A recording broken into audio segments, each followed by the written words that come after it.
Welcome to Journeys of Empowerment. I'm 𝗀𝗲𝗿𝗀𝗍𝗍. This is a space to slow down and pay attention to what is shifting beneath the surface. Through honest conversations with inspiring, impact-driven female founders, we explore the moments that change us, the questions that refuse to disappear, and the choices that quietly reshape the direction of our lives. There comes a point when what once felt right no longer fits. Not because you failed, but because you've grown. And somewhere beneath the noise, a quieter voice begins asking to be trusted. If you're drawn to the conversation that go beyond success and into what it truly means to live with clarity, courage and intention, you're in the right place. What if the first step toward changing a system isn't changing the rules, but changing the way we see the people within it? Sometimes the greatest act of justice begins with curiosity. In this episode, I sat down with Sofie van der Meulen, a legal professional and advocate for human-centered justice, and someone who has turned her own experiences of being overlooked into a lifelong commitment to making sure others are truly seen. Together we explored what it means to grow up feeling different, how assumptions quietly shape the way we treat one another, and why dignity should never depend on someone's circumstances. We talked about bringing humanity back into legal systems, the importance of representation, and how asking better questions can transform not only conversations, but lives. She puts it simply, ask the person, what do you need, instead of just deciding over me. Then there was another moment that stayed with me. Be curious, instead of judgmental. It's such a simple sentence, yet it holds the power to change how we lead, how we serve, and how we meet the people in front of us. Let's walk into it. Good. Hi Sofie, welcome to Journeys of Empowerment. Thank you. I'm really excited that you're here. Yeah, likewise. We met at a dinner from a mutual friend, Yes. Karim, thank you very much. Yes, and thank our you. 𝗀𝗏𝗏 group. Yes. And instantly there I felt a click and I thought, okay, Sofie, are you willing to step into the podcast and share your personal journey? And the rest will be history when people listening to this podcast. Exactly. So, Sofie, before we dive into the past and your journey, I'm always keen to challenge my guests with a question while looking at the future. And the question is, who do you aspire to become? It's a beautiful question. I hope to actually stay with myself as I am sort of right now, knowing that I will eventually change because everything changes in life. But I don't have like these very big ambitions for the future. I would like to be and stay in a way and even more become this person that is kind to other people, who's helping other people, because it also brings me a lot of meaning in my life. So I want to continue doing that in all the things I can't imagine yet. That's the future. Mm. And do you find it a difficult question? Yes, I do find it a difficult question. And years ago, I would have answered it completely differently. What do you believe would be the answer then? I would probably give like a more social acceptable answer, like big plans, and I'm going to build a company and this and that. I'm going to write my book. I'm going to do... And I don't know, because I do have a few plans, of course, but I'm modest in the things I'm chasing. And it suits me well, actually, because I did climb the corporate ladder. And I didn't find that much when I was, climbing. Mm. So that's why I would have given a different answer before. And we will dive into where did it all begin to change for you? And also to figure out, was it a gradual process or is there a clear before and after moment? We will try to discover those kind of critical inflection points, if you will. Yes. So we both agreed on the central theme, which helps us to navigate through our conversation, and also hopefully is helpful for our audience to, well, see, okay, hey, but what is this conversation about? And our mutual agreed central theme of today is finding humanity through curiosity. Yes. And as much as it is understandable, yet I'm always keen to challenge at least on one word for when it comes to the central theme. And the word in this central theme, finding humanity through curiosity, is what for you is humanity? Wow, that's actually a tough question. As most people focus on curiosity. You figured that one out. What is humanity? 'Cause I think about humanity as, well, just us as a species, very much biologically. This is who we are. We are a species. But more philosophically. Yeah, philosophically. Thank you. I was... Those words. I think it revolves around a question: what does it mean to be human, to be a human being, and to have this human experience? And what is important then as a human? Still thinking? That's okay. Where that was actually the answer. I think humanity is also just nature combined with, because I am human, the things I experience as emotions, and in very different moments. And this is basically all we have as humans. And we try to, or at least I try to have a kind of pleasant human experience. One that is filled with love, not just for me. I think I'm even more focused on other people. But I do think that's at its core. And it also revolves about the importance of our basic human needs to belong and to feel seen and to feel heard. That are human needs, so it's not really humanity, but I think it strongly relates to that. But human needs. I believe that human needs and is strongly correlated with humanity, right? Yeah. Feeling seen, feeling heard, feeling appreciated. Yes, exactly. That's what I think everyone really seeks, to feel seen, heard, and to feel that they belong. And the sense of belonging is, there are so many people searching for that. And I've done my part of searching. Yeah. And to be human is also to be definitely imperfect. Yeah, perfection is an illusion anyway. Yes, true. So we are all imperfect. Yeah, but I like to place emphasis on it because there's so much focus on kind of reaching perfection in many different ways, and it makes it really draws attention away from actually our human experience. Yeah, there's nothing to do with nature anyway. So finding humanity through curiosity. Now let's figure out. Maybe it's also good to share first. I of course briefly did that in the introduction, but what are you doing right now? Professionally.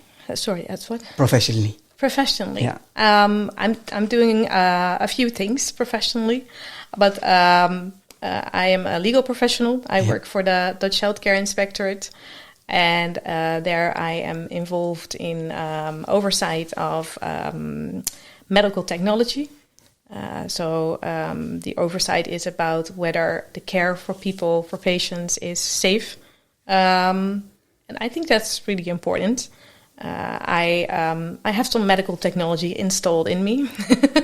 This sounds weird. I have a hip implant. That's why I mention it. And because I have that, I became aware of the whole legal framework around it. And I thought, wow, this is actually really important that this is well regulated, because this is about people's health and about treating people with dignity and making sure that they're as safe as possible. So that's something I dedicate quite a lot of time to. Other than that, I am the chair of Foodwatch Netherlands, which is a consumer rights, political consumer rights campaigning organization, focusing on the right to safe and healthy food, basically. Also because I think that's very important for every human to have access to food, to healthy and safe foods. Again, the safety component comes in there as well. And I'm also a freelance, lawyer, you might say, a legal counsel. And I help people with their individual cases. And most of my work revolves around making sure and drawing up the stories to make sure that the person is actually seen by either the court or a government to get the support that they need. It's often about social security support and like people needing wheelchairs, those kind of things. And sometimes I'm also hired by lawyers to help them with very complex cases. I like that. It's a good intellectual challenge. When is it complex for you or for them? What kind of type of cases are complex? That's a good question. The cases that are complex is when there are more areas of law involved, and when nobody has actually been down the road before. So there's no jurisprudence, but there is an urgent situation where you need to do something.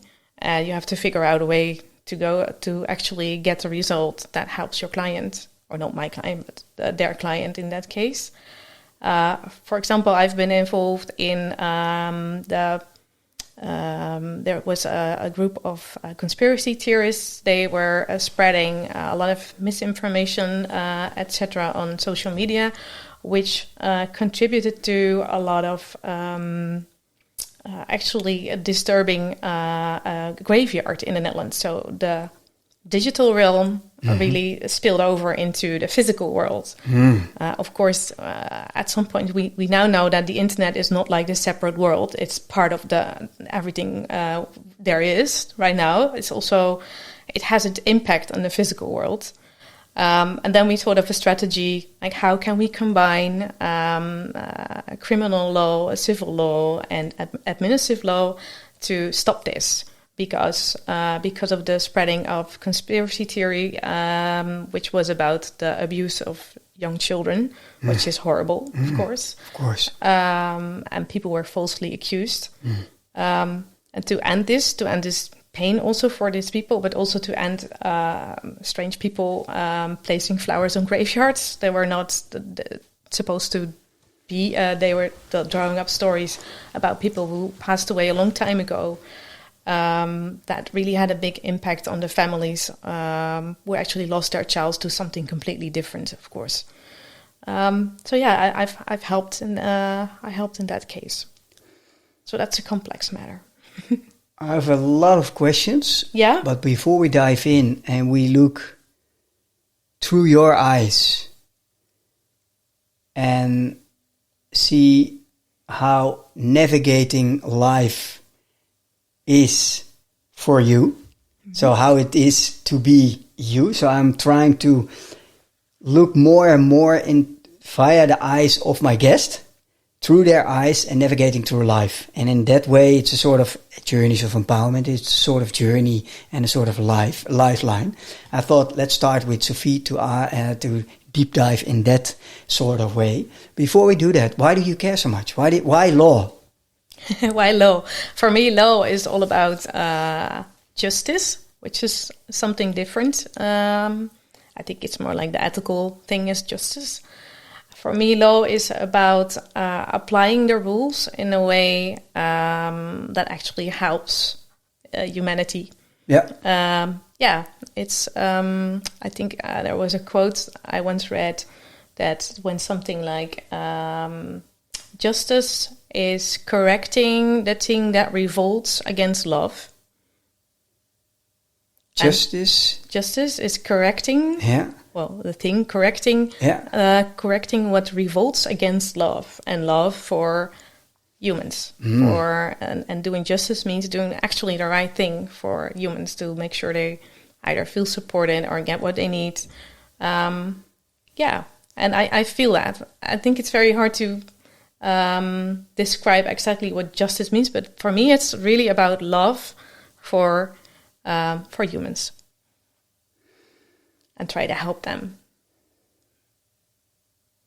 That's why I started to become interested in law, because I realized it's if I would become a lawyer, I could actually decode the system,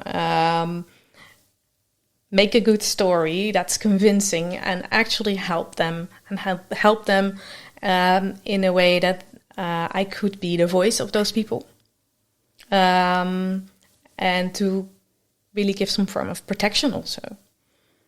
If I take on a case, for example, when somebody needs support from the government and is rejected, and this person is also, treated in a way that this person is not really seen, which unfortunately happens all the time, because many case handlers just focus on the rules, but the rules is not justice, it's not the law, it's a connection between how do you apply it in this case and this case. This case is a person. What does this person need? It's not doing the math. It's doing actually quite a hard job. You should ask people what they actually need and see how it fits with the system, and do your best to support them, of course, within what's possible. But often I see that doesn't happen. It's just a matter of decision trees, and somebody fell out of the tree, and there you go, there you are, and then you're left to fend for yourself, basically. And that's where I sometimes come in. Of course, I can't help the whole world, but yes. And then I'd like to show this person that I'm there for them, but I also think it's my job to try to sort of educate the case handlers in that case, to try to make them think, but really think, and really think, just reflect. Just don't apply the rules, but see who's here, who needs help, see the human behind the files and the paperwork. Yeah, that resonated. That's the core for me. Yeah. And also putting the why behind the how and the what. Exactly. Right? Exactly. That's it. Now, we of course had our previous conversation, and also your purpose became very clear as ensuring people are treated as humans instead of cases. And that really resonated with me personally. So let's allow us to travel through life from earliest possible memories and navigate through life and live your life being you. How is life being you? Today, life is really good, I must say. Yes, today life is really good, and it also started pretty good, I think. I think I shouldn't ask my mom, because I was born prematurely, 2 months early, and taken to a hospital where I spent the first 2 months of my life. Oh, yeah. So I don't think maybe that was the best start in that respect, but I don't have any memory, of course, about that. Explicitly, no. No, explicitly. Implicit you do. We do. I know. It's somewhere here. Yeah. Yes, I know. But that was the start. So yeah, life today is good. Growing up, it has been good because I have very supportive parents. They really, first of all, my parents, they struggled with actually trying to have children. My mother lost her firstborn. He was stillborn. And then after that, I was born. And they were worried immediately because they could see something was wrong with me. I had some different proportions. And of course, I was born prematurely anyway, so that was enough to worry about. 2 months early is a lot. That's a lot, yes. But they really did their best to give me a good life. For example, they were the ones to apply for any kind of support, like a chair I needed to go to school. So that was custom made, so I could sit comfortably in class. They actually did a lot of advocacy work for me. I wasn't that aware of that, of course, back then. But it definitely helped me, and also I think in an emotional way that I felt supported by them. And that helped. Let's help the listener a little bit understand where we're talking about, because otherwise they will lose us. Yes. So the central theme is, of course, finding humanity through curiosity. And we are trying to figure out, okay, but why is this theme so important for you? Why is humanity so important for you? And how did you find it through curiosity? Yeah. Yet, what was or is the challenge at hand? Why do you need a chair and your parents advocate? Because of course, I mentioned I was born prematurely, and I mentioned my parents were worried because after 2 years, I also was diagnosed with a genetic mutation, and that makes sure that I'm currently still quite small. And I have some problems with my joints. I made sure that I have some physical problems there. And society calls that being disabled. Yeah. And how do you call it? Because I don't care about society. For me, I'm just Sofie. Yeah. So, yeah. And in some cases, it helps me to mention that I'm disabled because... Well, if I need my support, I'd better tell that I'm disabled because otherwise the doors won't open. Yeah. But other than that, I don't feel, there's no feeling connected to being disabled. But it's part of my identity, definitely. Yeah. And while growing up, when was the age that you yourself became aware of the quote-unquote differences?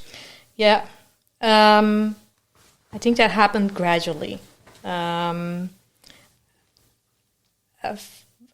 I grew up, first there wasn't really anything going on. But when I started high school, for example, I needed to go to school with a taxi instead of riding a bike because, and then I would miss out on a lot. But I would also be treated differently. Some people really turned their back at me, or shut out. And at what age? Sorry, but at what age? Because high school, so it means 12, 13 I was, yeah. Okay. Yeah. That's when I started realizing, now everybody is, they all move to having their first boyfriends, and et cetera, et cetera. And I'm here going to school with a taxi, needing to use a wheelchair at school. I really hated that because it made me feel even more different because, visibly I was different. And I was also treated in a different way because of it. I don't think anyone really literally said that to me at that age, but it was the case. And what do you mean treated differently? Because it's very easy to make assumptions, and we're not going to make assumptions. We're just going to ask out of curiosity, my personal. You know me now a little. I do care, and I would love to invite the audience also to better understand. Okay, but what sort of challenges and what sort of. For example, even the school participated in this, probably not on purpose, but I wasn't allowed to go to an exchange with students in France because it would have been too hard for me. So the decisions were made for me because I was supposed to be, I guess, vulnerable. That's what the story was. And people wouldn't accept or wouldn't know how to deal with me, basically. I don't know how to put this in the correct word because I don't think there are any correct words. But that's an example. Also, some classmates, they didn't invite me to things, thinking before me that maybe it would be too hard. So I missed out on many things. And Yeah. And if you look back at those specific moments and examples, what, with the lived experience and knowledge of now, before we travel forward, what would be your advice to do better? That's actually a really hard one, because I've been thinking about this for a long time. Part of growing up is also I think it's quite random who gets sometimes accepted or excluded at that age. People can be excluded for reasons we will never really understand, because they're somewhere not abiding by the norm somebody else drew up. What I think could be better is,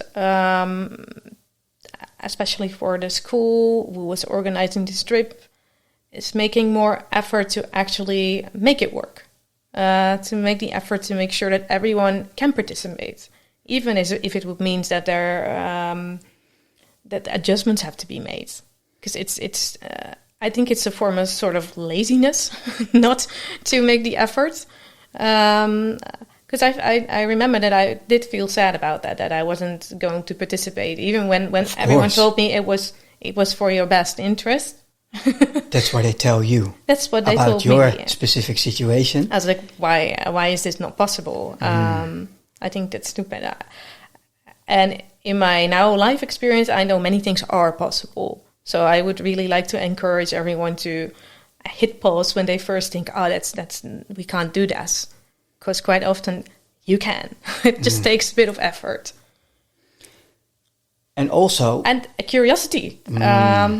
Ask the person, what do you need? Instead of just deciding over me. Or over anyone else. We need accommodation in some way. Because we're all different humans with different kind of needs. Yes.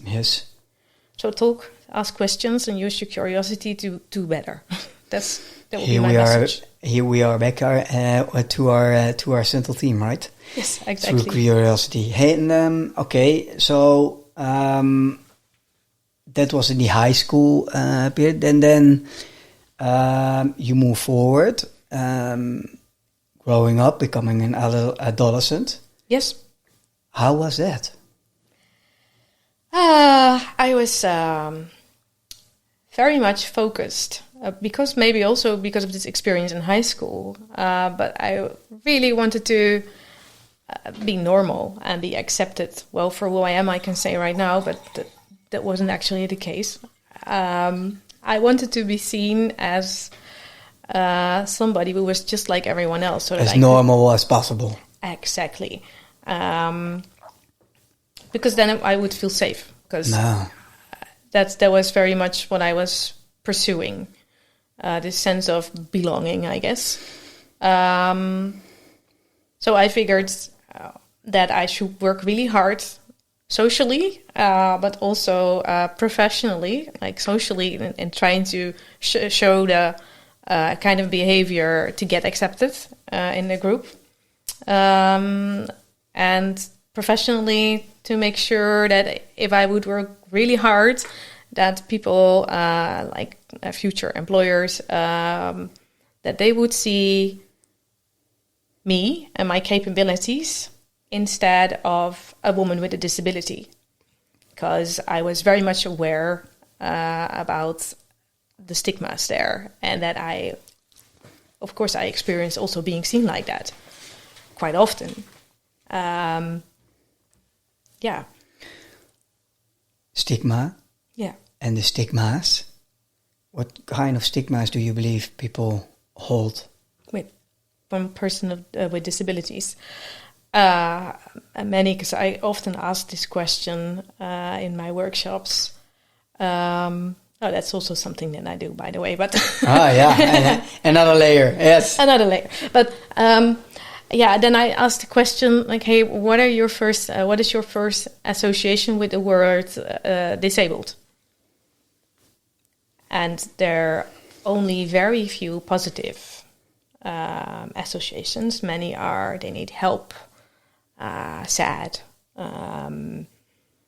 physically unable to do things, care. They need care. being bullied. Many negative associations are written down on a sheet, basically, and only a few positive ones. So, the overall view of society of people with disabilities, it's not positive. They're underestimated because they're not able to do things, may not even be able to work. And it's not something anyone wants to become. It's really not attractive. That's what people say or think, or it's what people think and say, and sometimes. Then I go forward to the part in my life when I dated. I've dated men that were honestly, genuinely very surprised that they were attracted to somebody with a disability, which I find mind-boggling because I was like, I'm just a human. I am not a disability. But this is the view of society. It's also that people with disabilities are not attractive. It's definitely a stigma. And it's... and you can see it. System error 101 if you say those kind of things. I'm like, really? Yes. And it's also reflected in the discussions about sexual care for people with disabilities. If you look at the comments on social media about that, they're really hateful, and or they're very much objectified. It's you're never normal, basically. Also not there. It's not something that is attractive to people, and it's something that people are afraid of. People are afraid to lose their health. So disability also is something to be, it's a stigma, right? It's not true. But it's also something nobody really wants to have. Do you notice that people struggle and find it uncomfortable to have a conversation about disability? Yes. They're very,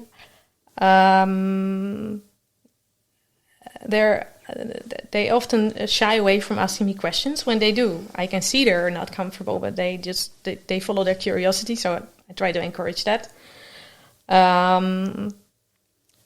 People are uncomfortable talking about it. Why do you believe that is? It's definitely has to do something with the image we have of people with disabilities. That they are in wheelchairs, that they're old. It's all the things we don't want to be as well. We, not us, but and it also reminds us, I think, that that we're human, and this can happen to anyone, and that maybe people are also fear some kind of lack of control. Like, oh, that could also happen to me. Maybe I should just stay away from it, and that doesn't happen or something. It's once I had a conversation, and I ended up arriving at a conclusion that it also has to do, at least that what we found out in that conversation, with the fear of dying, because it's a reminder that for people that think they are healthy and don't have any kind of disability, because that this could happen to you too. And maybe it sounds weird, and maybe I'm drifting off the topic right now, but doesn't matter. But no, I think it's on topic, and because yesterday I had a conversation in the podcast with a guest, and she is sexually assaulted when she was 17, and it took her 7 or 8 years to start talking about it with her own family for the first time, with her sister, to be specifically. But also with her first sort of ring of friends. And what she noticed is that it's it is an uncomfortable subject and topic, yet nobody asked a question or asked a follow-up question or how are you? Or it's just, okay, yeah, and then almost switch to another subject.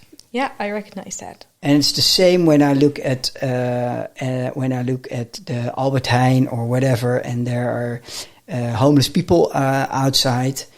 A lot of people, if you observe from a distance, a lot of people tend to look and then look away.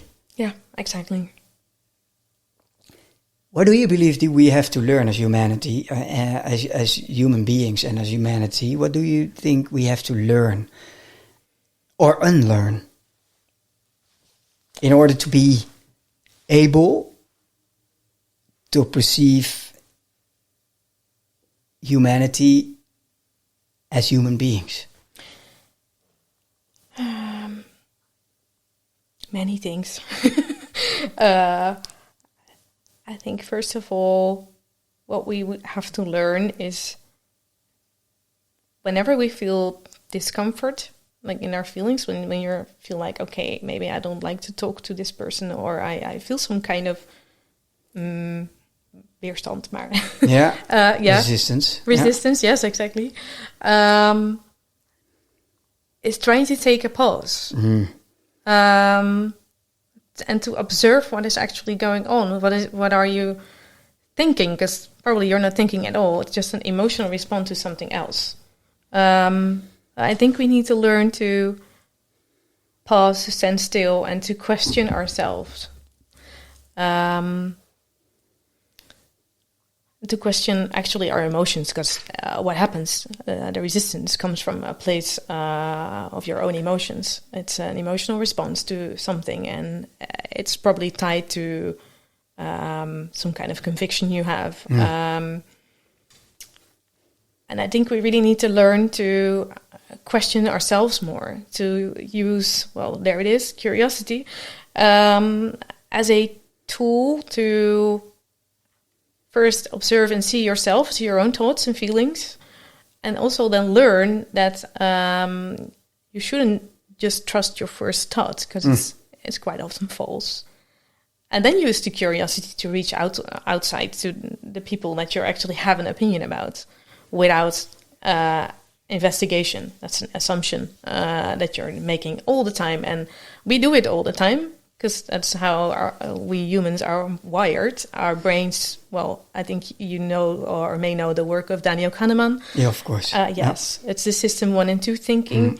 And we're often in system 1 mode. But what we have to learn is to switch on system 2 a bit more. To make sure that we make the connection. That we hit pause and don't judge right away.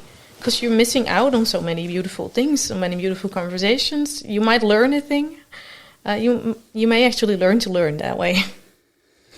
What helps me, the question is a very simple one.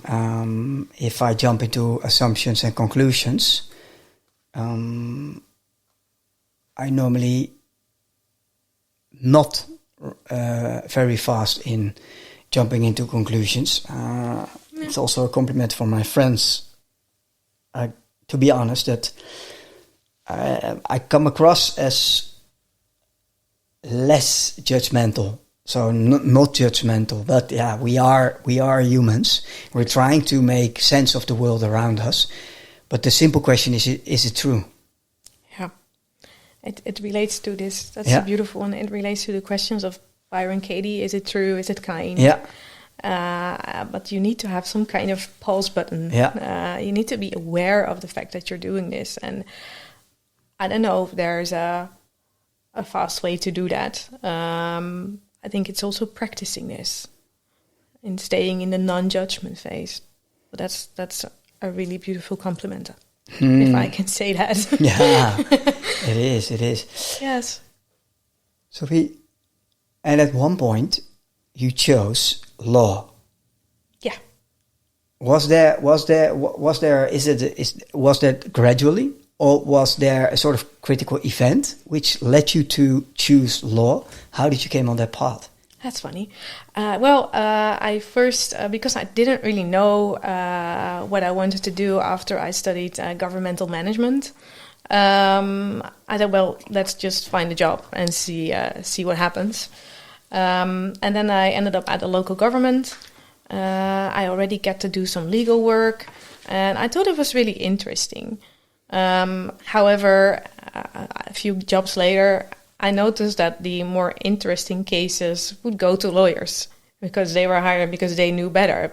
But I also knew the answer, but that wasn't seen. Mm-hmm. So I was like, okay, if I want to be seen with my knowledge and with my skills, well, maybe I should become a lawyer, and I can also mean more for other people, because with being a lawyer, you also, well, you have a status, but aside that, people are more likely to listen to what you have to say.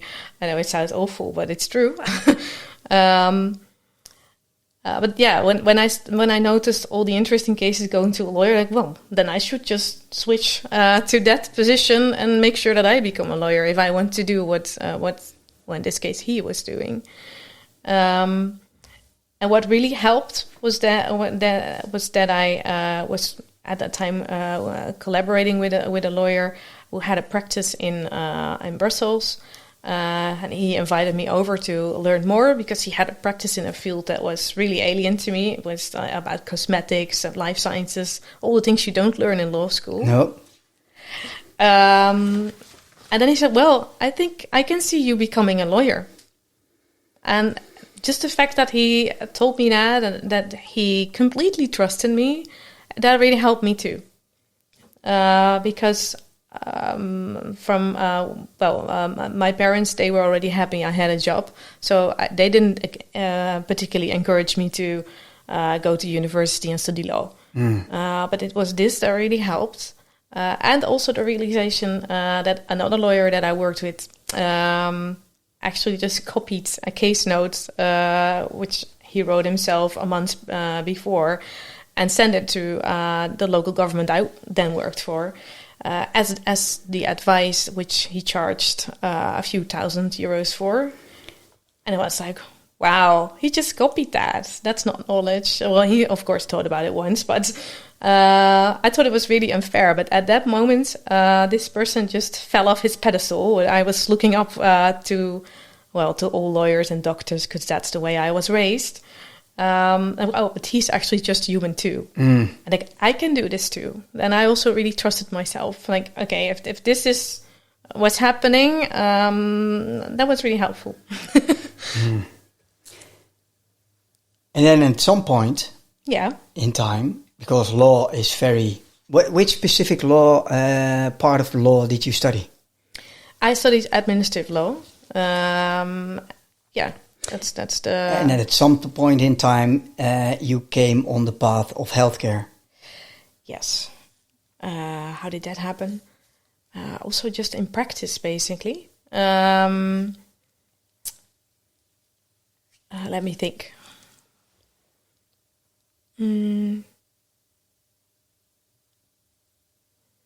So yeah, I decided I wanted to become a lawyer, and once I started studying, I was like, okay, what do I need to do to actually be hired by a law firm? And I spoke to many recruiters, and there was kind of like a fast road to get there. You would need to have good grades. You would need board experience, work abroad, and have like also a sports career. Like, I didn't have all those things. I just had good grades. That was fine. And so I started looking at ways like, okay, how can I actually make sure that I'm also qualified to be hired? Knowing the stigma of people with disabilities who are less productive, etc., etc.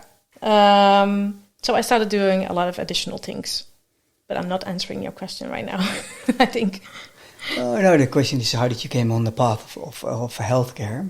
Yes, because I did all these extra things. Yeah. Then I also, I've always been interested in many things, but I started watching a TV show. It's in Dutch. It's 𝗀𝗂𝗿𝗄𝗿. Yeah. It's this television show where actually food products are being scrutinized for how truthful the packaging is and what's actually in it. And I thought it was very interesting. And then I thought, well, this is the area of law I really like. It relates to health, like healthy food in a way. And so I went looking for networking events, opportunities to write about this area of law. And through my networking activities, and there were many, I met a professor of food law. We shared our last name, but we aren't family. But it was, of course, very funny. And he let me join the classes of food law at Wageningen University. And I ended up co-organizing the Food Law Academy there. And there I met one of the lawyers that later hired me. That's how I ended up in that field, and that firm is completely specialized in life sciences. And it's been my sweet spot ever since. And how much of your hip replacement, so they say hip replacement, yes, that's correct, is correlated with the intrinsic motivation and fuel to help people in a specific area of healthcare? Is there a correlation, yes or no? Do you believe? There's definitely a correlation, and it's one of the reasons that I thought that area of law is so, for me it's important. Because if you use implants that are not safe, you can really ruin somebody's life. There are many documentaries about that too, by the way, but how it can go wrong. So I guess it's sort of a mixture of being interested in life science and new technology. I'm a bit of a nerd. And then combined with where technology impacts humans. And in this case, it was medical technology, but this is really like the sweet spot for me. And definitely it has to do something with my hip replacement, because when I had my first contacts with the law firm I later worked with, the partner, he had a practice entirely dedicated to medical technology, and we kept on talking about hip implants and other kind of technology. And he even helped me in the end, a few years later, like, okay, you should really go for maybe that brand, because they have good, not reviews, but they're good. Their technology is really solid. And he knew. So that was really nice. Yeah. But it's about, it touches humans. And that's probably where why I'm interested in it. Yeah, your central theme is centered around human and humanity. And so you mentioned also you're a lawyer, you're a legal counselor. Yeah. And what is a specific case that will stay with you for the rest of your life, which you can talk about openly? Of course. So I'm really used to anonymizing everything. To be able to talk about, because it's too interesting not to talk about. The first thing now that pops up in my mind is actually a case that I had to defend for a local government, where actually a person did not get a 𝗀𝗂𝗿𝗆. Yeah. I don't know, because she didn't try all the therapies available yet. And it was hard, because she showed up at the court in a wheelchair, having, of course, a sob story.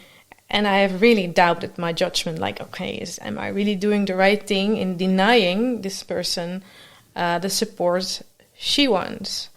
I spoke to many experts and said, no, if she is going through this therapy, there's a really good chance that her life will improve. And I really wanted that for her. But it also meant that I had to stick to the rejection, to the decision. And a half a year later, this lady showed up at the local government, and she came back to turn in some other device that she had from the government as support.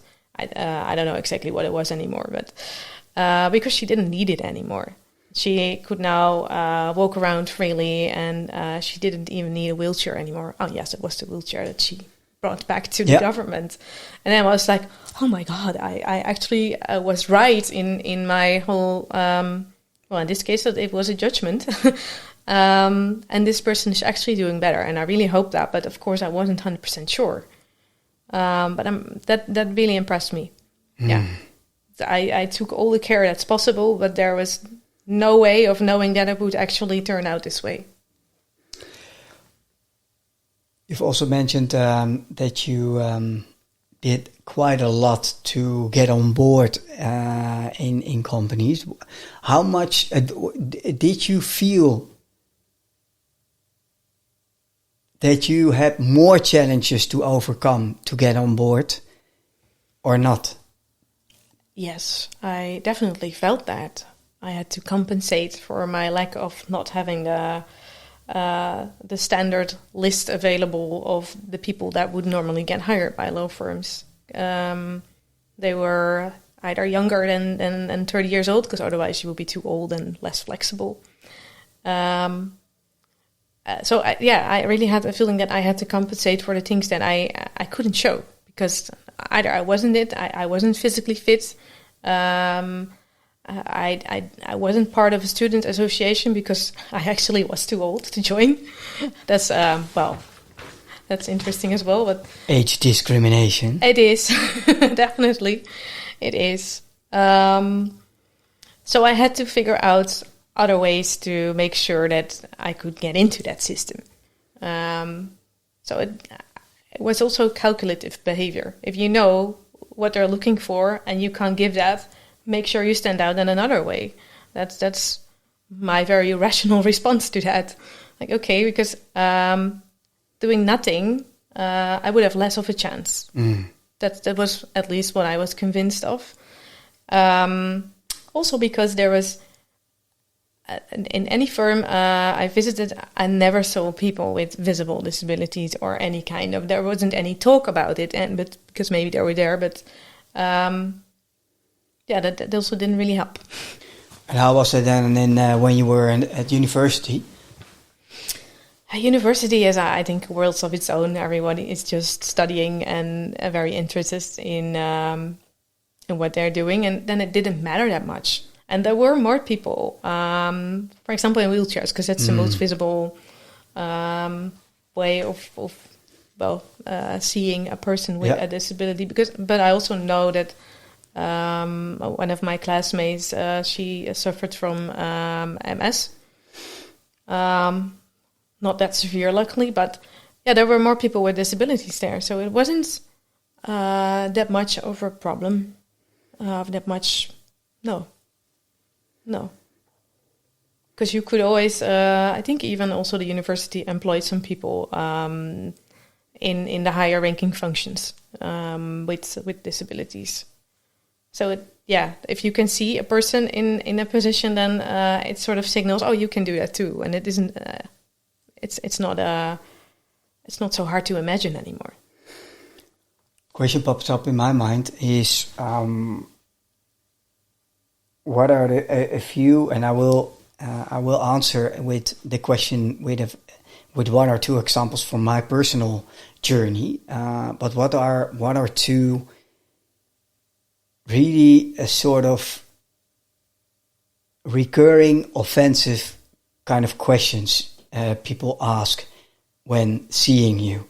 For me, one of the biggest, it wasn't even a question. Mm-hmm. So I'm now 52. I grew up in 𝗀𝗶𝗿𝗄, Amersfoort, and New York. And in 𝗀𝗶𝗿𝗄, it's a little tiny village near Utrecht, and was almost 100% predominantly a white environment. So when I came in, people were surprised. Wow, but you can actually really speak so nice Dutch, sometimes as we do. and I'm being surprised. And I was like, and I always, I don't know, I think 7 or 8 years old in the first time, and I was like, really? It's not a really offense or whatever, but it's a sort of, yeah, yeah. So it isn't even a question. It's more that they were surprised.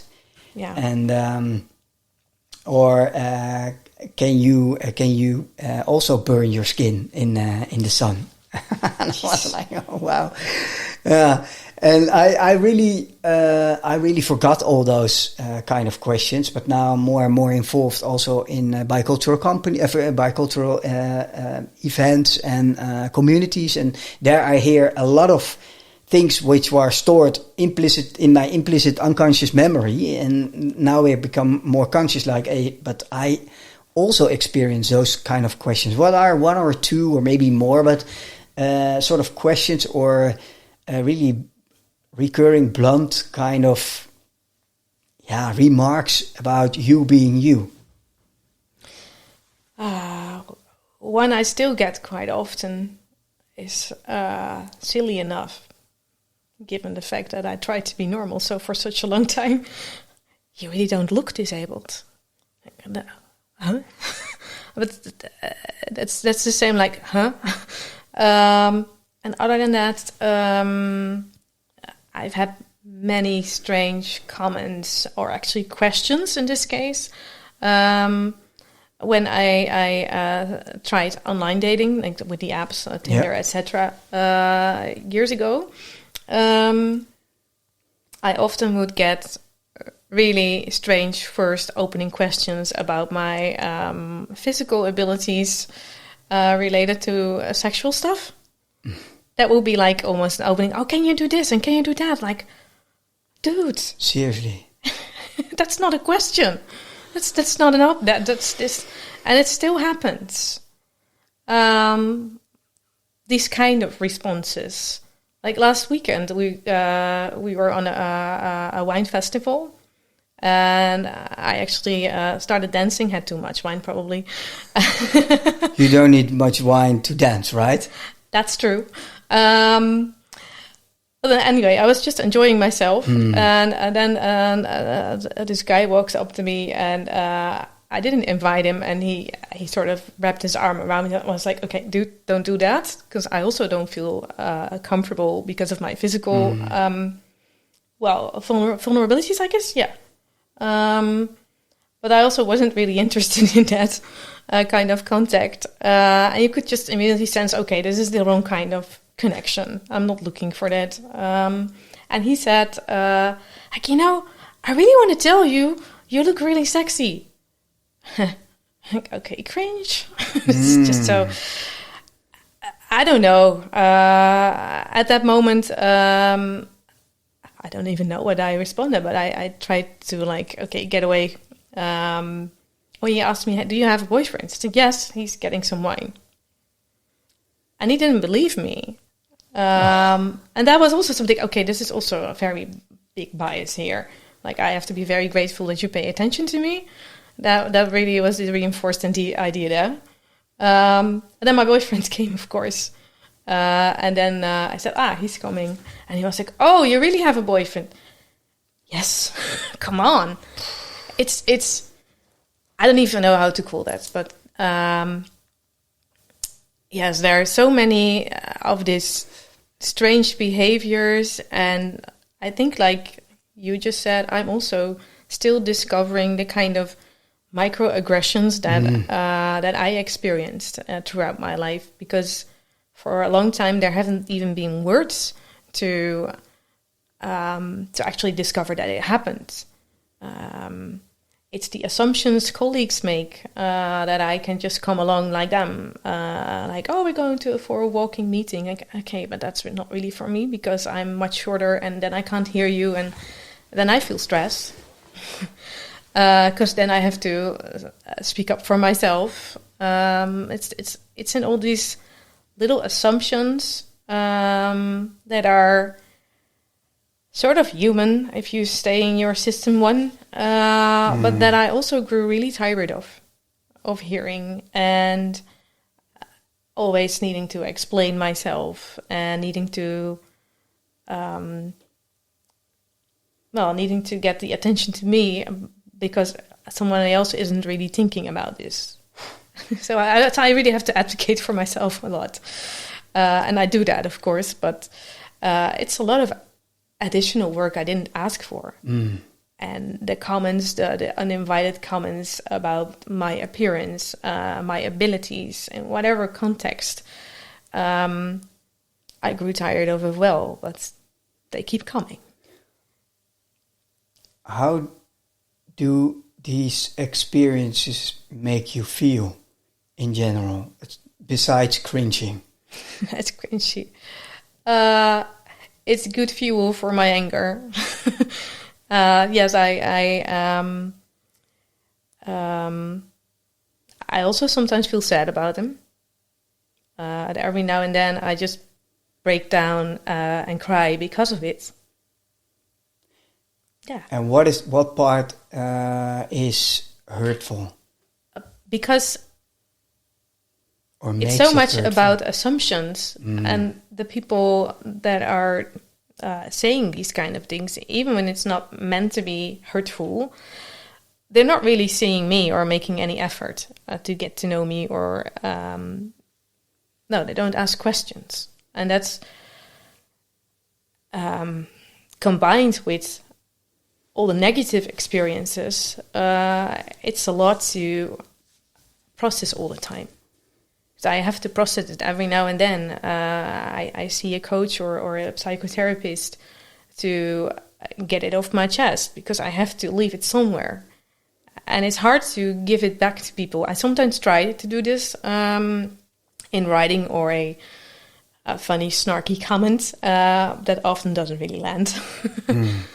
But it's painful because I don't feel seen as a human. Yeah. And I even sometimes get the feeling still that I'm doing something wrong, while I know I'm not, because of other people making these comments and assumptions, and I go, just let me be. Let me be. Yeah. Imagine tomorrow is your big day on a TED Talk. Yeah. You're walking to that stage. What would be the angle of your conversation, of your chat, of your TED Talk? And let me rephrase. What would be the sort of state people come in, and how do you want them to leave? With what kind of idea? I know how I want to I know how I want to make them feel when they leave, which is seen, definitely. And my TED Talk would be about probably the human work and the effort we have to do about making sure that everyone gets this human experience of feeling seen, and hopefully also experience belonging. But that's really what I hope for everyone, that because it causes so much unnecessary pain if we stay in assumptions. And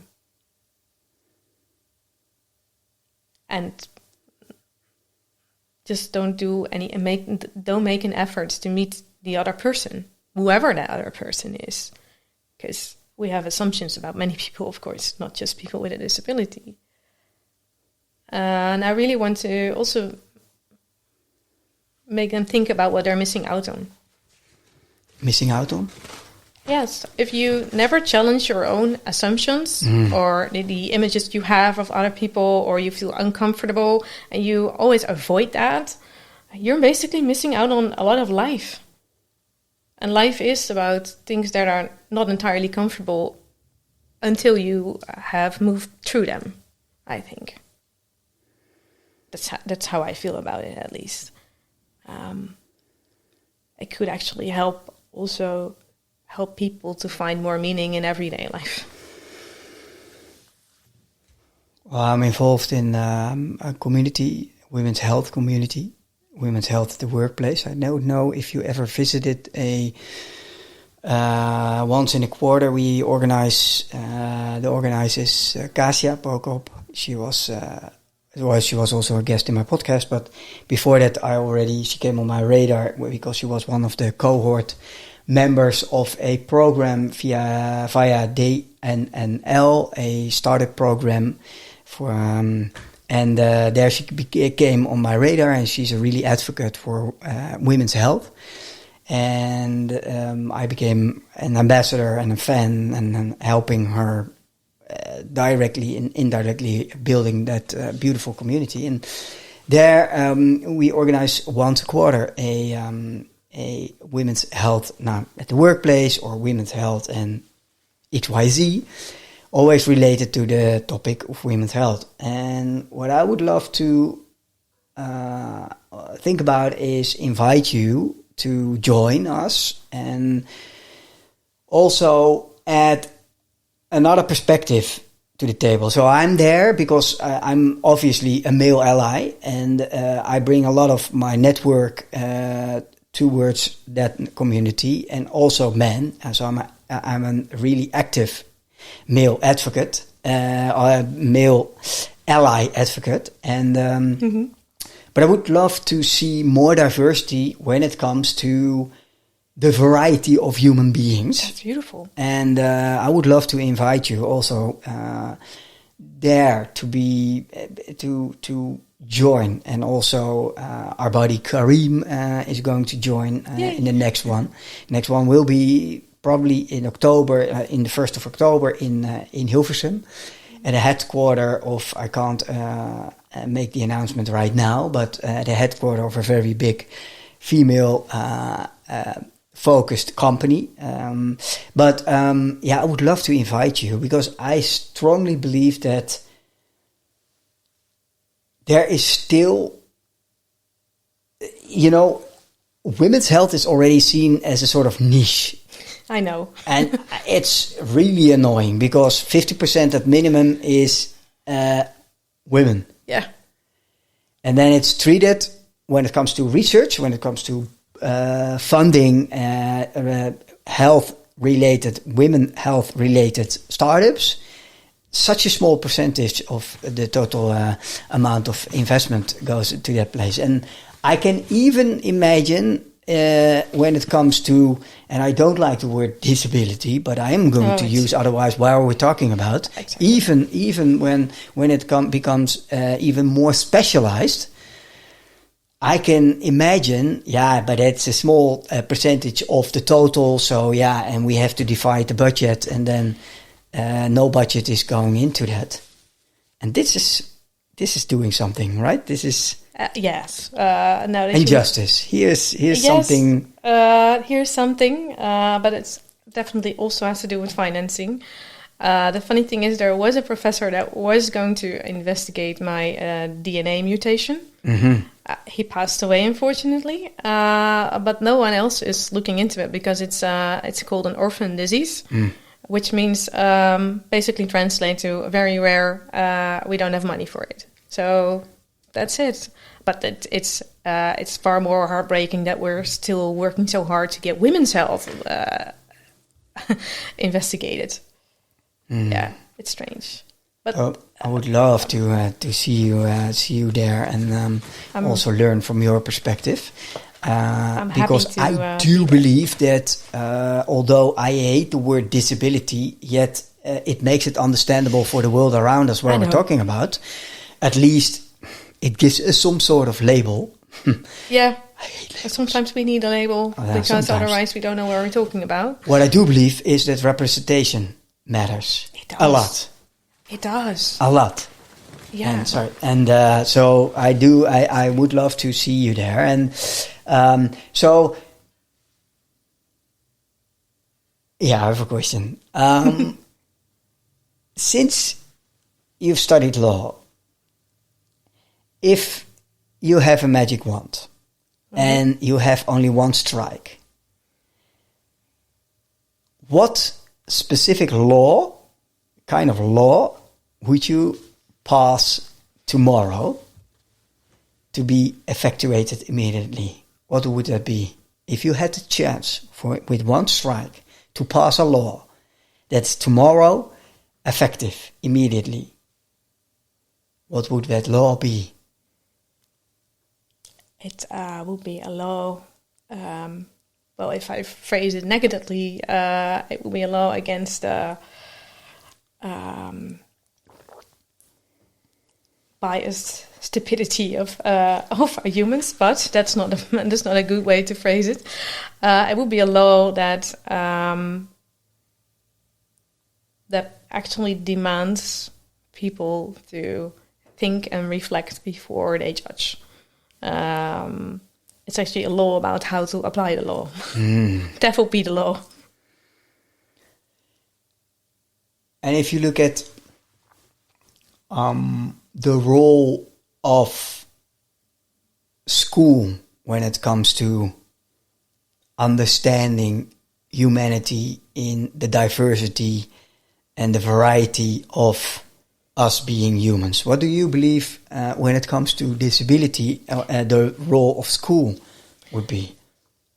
Could be, or would be, or need to be? It would need to be.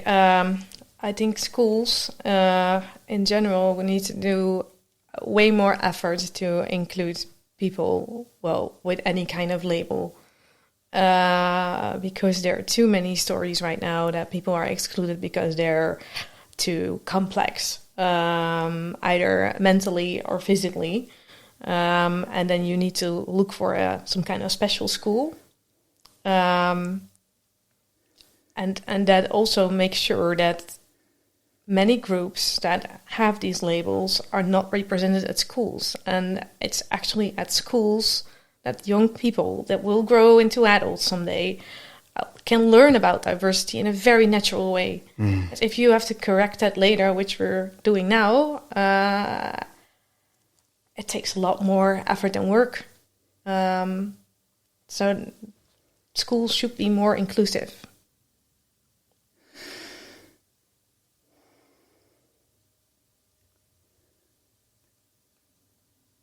We're traveling back in time. And you have the possibility to whisper something you needed to hear when you were, let's say, 15, 16 years old. Travel back in time with the lived experience of now. What do you think you would have loved to hear somebody whispering in your ears right then? I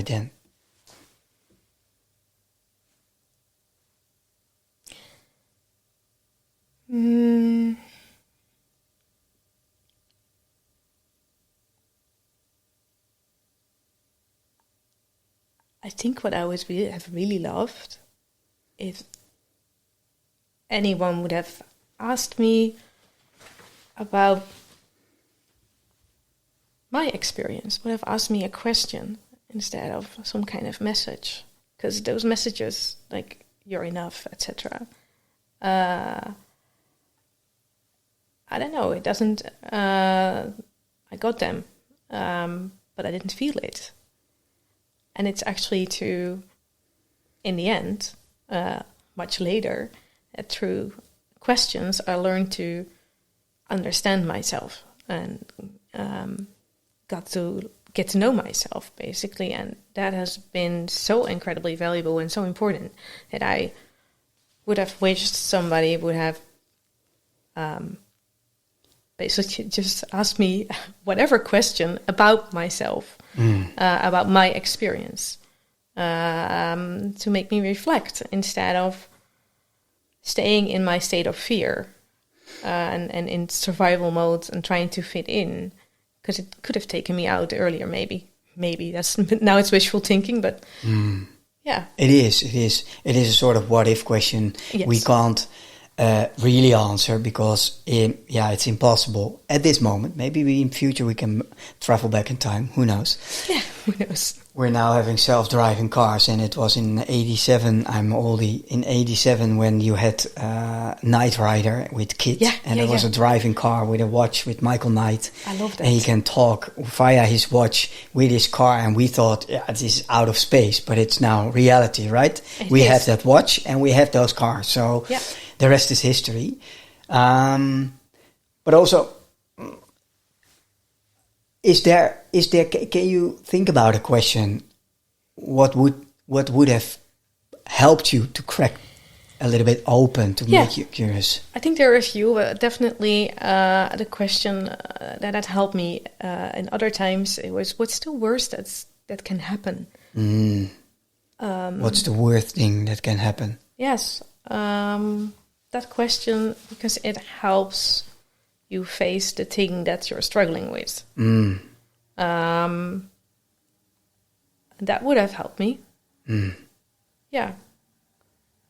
That's a good one, because it also challenged you to look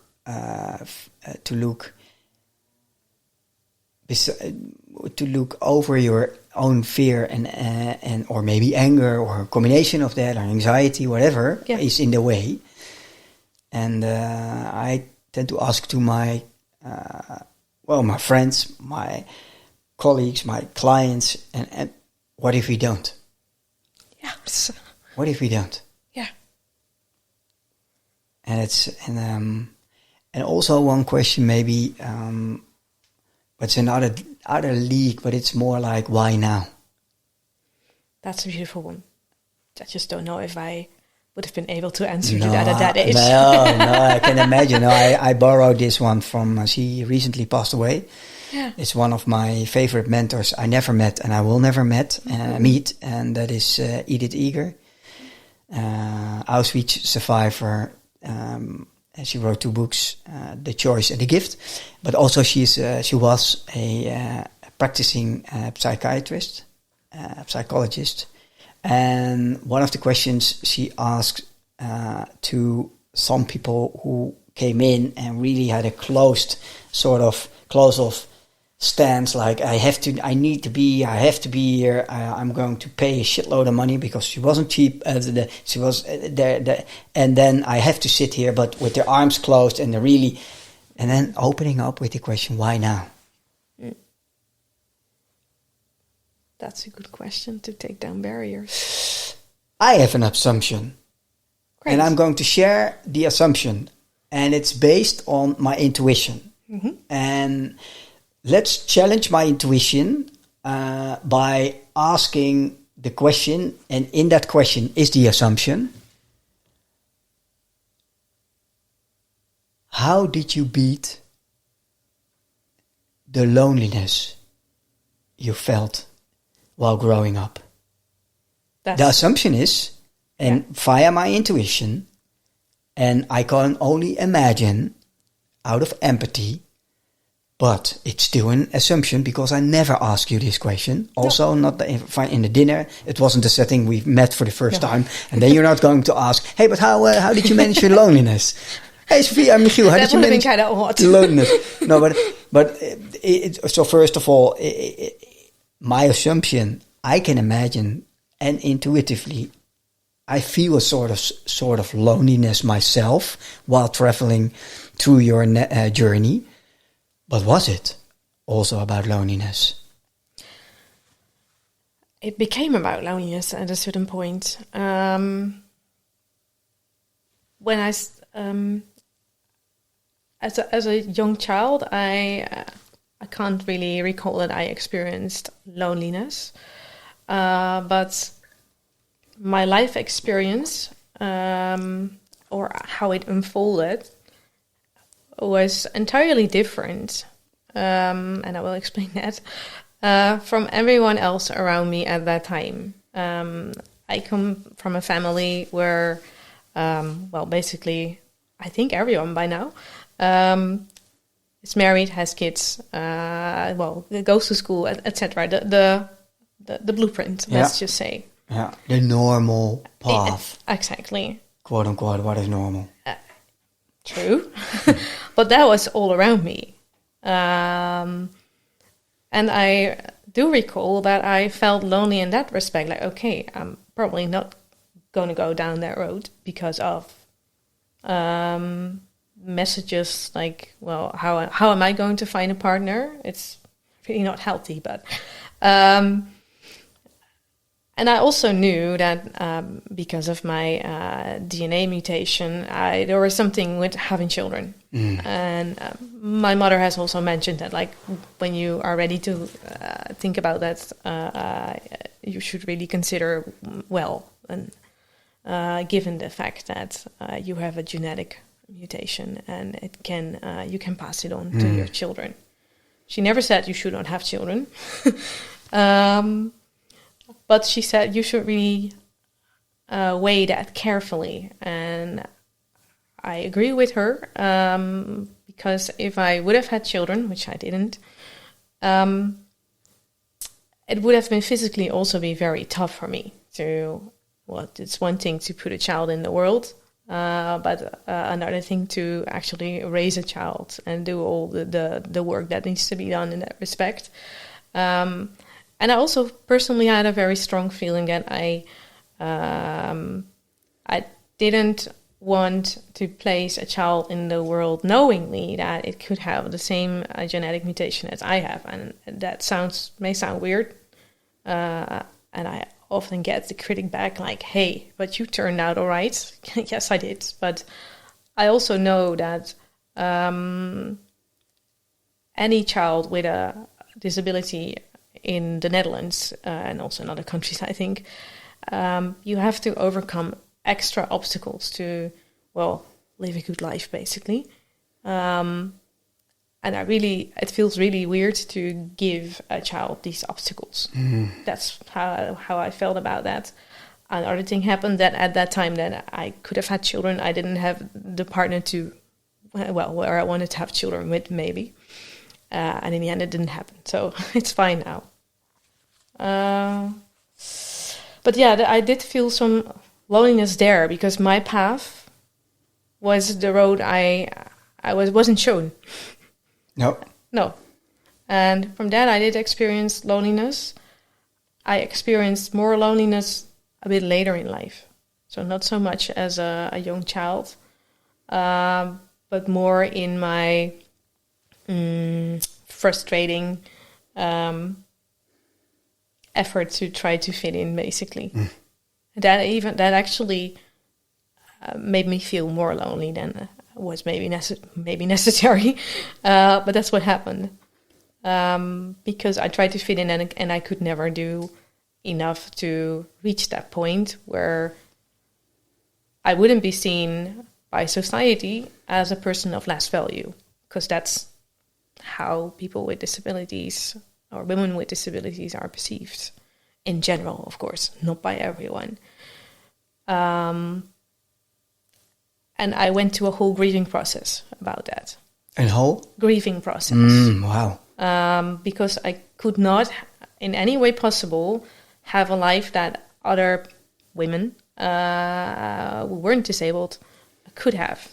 Like the ones in my family who all did the same, who all followed the same pattern. They didn't the same, but they pretty much followed the same pattern.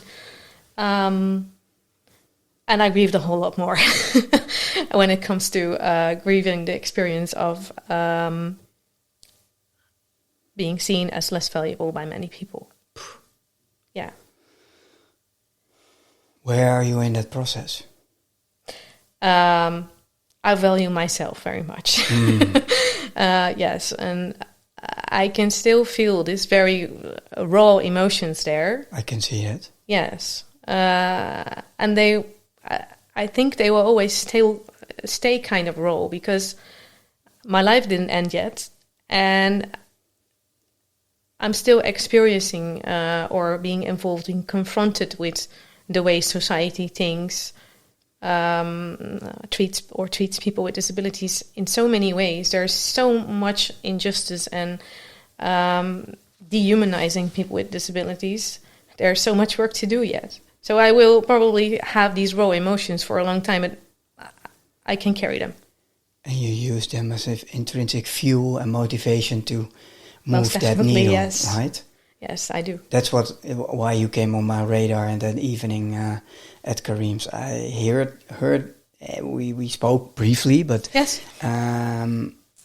you can feel that you're on a mission, and I can promise you are only in warming up stage. So there's still a lot of work to do, and you are in warming up stage. Wow! And that's. Get ready. Get ready. Yeah, the world. We are ready, but is the world ready for that? Should I wait? Never. No. Why should you? No. Why should you? That was a rhetorical question. Be unapologetically yourself, and let's go. Yeah. Still working on that though, because it's. I feel whenever I take a stage, and I do it quite frequently, I always feel that this I don't know, discomfort, definitely, of being in a spotlight.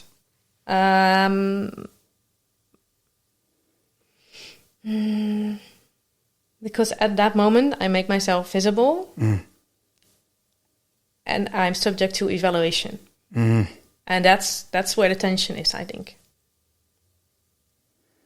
You understand what I'm saying? I do. Yeah. So let me prove by that help maybe the audience to understand it. So correct me if I'm wrong. The way I think I understand is that putting yourself out there, either on a stage or maybe even in a podcast, and talking about so openly about your personal journey and the challenges at hand. But putting yourself visibly on stage, knowing on the one hand that representation really matters. Yes. And on the other hand, you are there being seen. Yeah. And the struggle and the sort of tension between opposites is, on the one hand, you're really an advocate, but also fighting to be seen. Yeah. And on the other hand, not perceived differently. And I believe there's the tension. You want to be seen, and you deserve to be seen as a human, yet also knowing that also a lot of people would perceive you as different. And then you're there. Yes, then I'm there. And if I look what happens with female politicians, when they speak up, they get so much hate. And I can't say it would make me not speak up about things, but what it currently does is that maybe I'm less visible than I actually want, because I'm not always up to, okay, maybe this can create like a wave of negativity that I need to deal with in some way. And you feel, to be specific, do you feel not safe enough? Where do you think the sort of assistance come from? Because when I put myself out there, I'm there as an entire human being, 100% me, and that's very vulnerable. And then I can.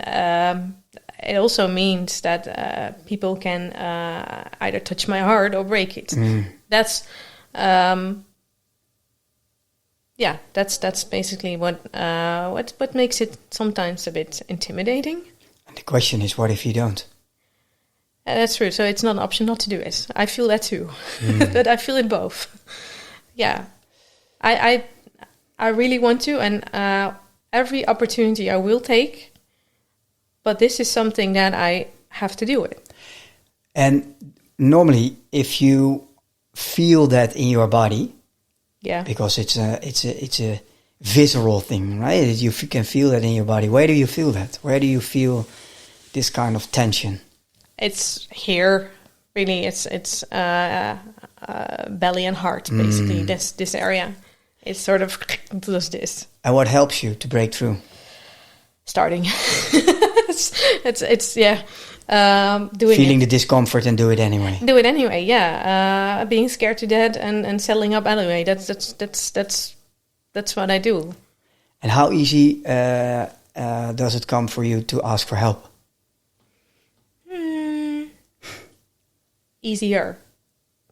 But it's becoming slightly easier. Yes, because sometimes I don't know how to ask for help. What do I actually need? Because I also have this experience that I will just push myself through it.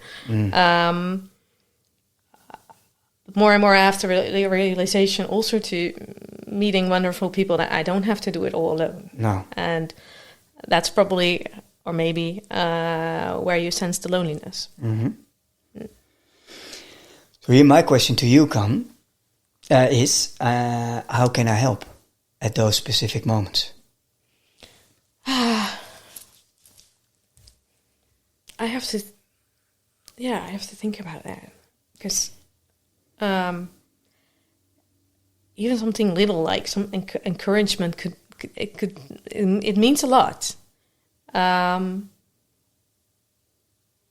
It goes a long way. And just your undivided attention as listening is also, it touched me.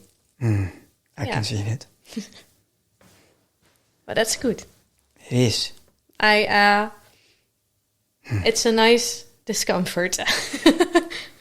I mean, I'm not familiar with it. Let's just say that. Yeah. And that's what I sensed when we met the very first time at the Really? spicy dinner in Rotterdam. Yeah. I thought, wow, I really love to have a conversation with you. And I think, please remember, I'm just one phone call away. Always. So reach out whenever you're in doubt. What helps me is do it anyway, yes. Yeah. But sometimes I don't do it. And it takes too long. Or procrastination, and is sometimes the sort of struggle. Yeah. What helps me is just say I'm stuck. I need to talk. Yeah. That would actually help, yeah. This is your invitation. Thank you. Sofie, while we're heading to the end of our conversation,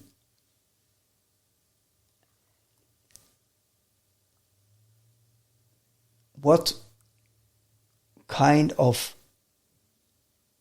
legal struggles,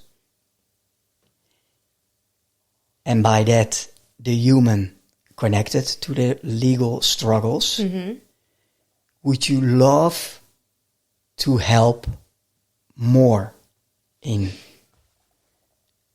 So when people are listening to their favorite number one podcast in the world, Journeys of Empowerment. Yeah. What would be the kind of legal struggles listeners are navigating and need help? And you really need more of those legal struggles because it's really closely tied to your personal intrinsic motivation drive. What would be specifically those kind of struggles be? Where it's quite often connected to when people are not really seen and actually need something really important to live their daily lives as good as possible. People who are sick, who experience less energy, who don't have the energy to fight. I can fight for them. I can fight for you. And I can tell their stories in their very own words. Well, in my words, but I can make sure that they are being seen at least by me. And that's something I have to offer, and something that I also get back from my clients. That is something they longed for a long time, that they're actually being seen, and somebody actually took the time to listen to their stories and see them as a whole human being with aspirations in life, as much as, oh, you need a wheelchair, but you also want this extra, and as if they were asking for something luxury, while it's their life they're trying to manage. Human basic needs. It's a basic need. And it's also basic needs to be seen. Fundamentally. It is. Basic. So I can help in those type of cases where people are not getting the help that they really need to have. And I can help navigate the systems because I know it's very complex. So I'm happy to help with the navigation. I'm happy to help to tell the story. And I'm happy to fight in court if we have to. I almost see the gloves on. I almost not the toga, but the gloves, and really get into the ring and the arena. Yes, and it's helpful to. I speak legalese, I speak governmentese, and I speak the language of any human that wants to be seen and needs something, that needs help, and I'm happy to help. And it even doesn't have to be tied to like wheelchairs and stuff. No. I also helped a person who built an extension on his house. And then the neighbor, he was just a grumpy person, kept on pushing and taking it down because it wouldn't abide to the rules, etc., non-compliance. And people don't, I don't know if you ever experience, I know you do, but I think you do. If you've ever experienced any kind of legal battle, it's incredibly draining.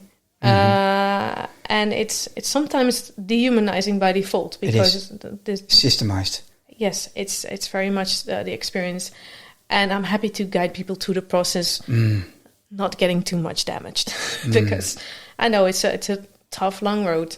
But quite often, if you show, especially a case handler, that you're willing to go really far to get this, their eyes open. It almost sounds as if you're on a sort of mission to humanize the legal system. It is. It is. Yes. Does it resonate? Yeah. It is. I see a sort of light bulb. Ta-da. Ta-da. There it is. It's fun doing secretly all the time. Fueled deeply. Yep. Oh, wow. Yeah. Well, luckily we can place your LinkedIn profile, and people can reach out. Do you have a website available where people can reach out? Yes. We can share that all in the show notes. And Sofie, thank you so much for our conversation. And I learned a lot. If we look at our central theme, finding humanity through curiosity, the first basic human need is to feel seen. And if that's overlooked, life gets messy. Very. Very messy. That's, well, at least for me, the learning out of our conversation. So I would love to thank you. And luckily we became friends, so we will see each other more often. Definitely. And in dinners and it would be great if you join Women's Health next edition in the 1st of October in Hilversum. And because I would love to have representation there also from a variety of my friends. Yes, if I can, I will be there. I will just check it in a minute. Yes. All right. Thank you very much. Thank you so much for this wonderful conversation. It was really enjoyable. Thank you for your time and the comfortable conversation it was. Even when it became a little bit emotional. Still. Yes. I'm human. That's fine. Here we are. It's fine. Back at the central team. Yes, you're human. We agree. Thank you for spending this time with us. Perhaps something from this conversation is still settling. A perspective, a feeling, or a question that arrived without asking permission. That's often how meaningful change begins. Stories have a way of traveling beyond the moment they're told, finding their way into conversations, quiet decisions, and chapters still unfolding. If someone came to mind while listening, consider sharing this episode with them. And if these conversations continue to resonate, I'd love you to follow Journeys of Empowerment. And if the desire for more clarity, direction and alignment has been quietly growing in the background, There's a space called the Clarity Intensifier track, an open door for those moments when reflection begins asking to become movement. Until next time, take this with you gently and see what stays with you. Keep going, keep becoming you.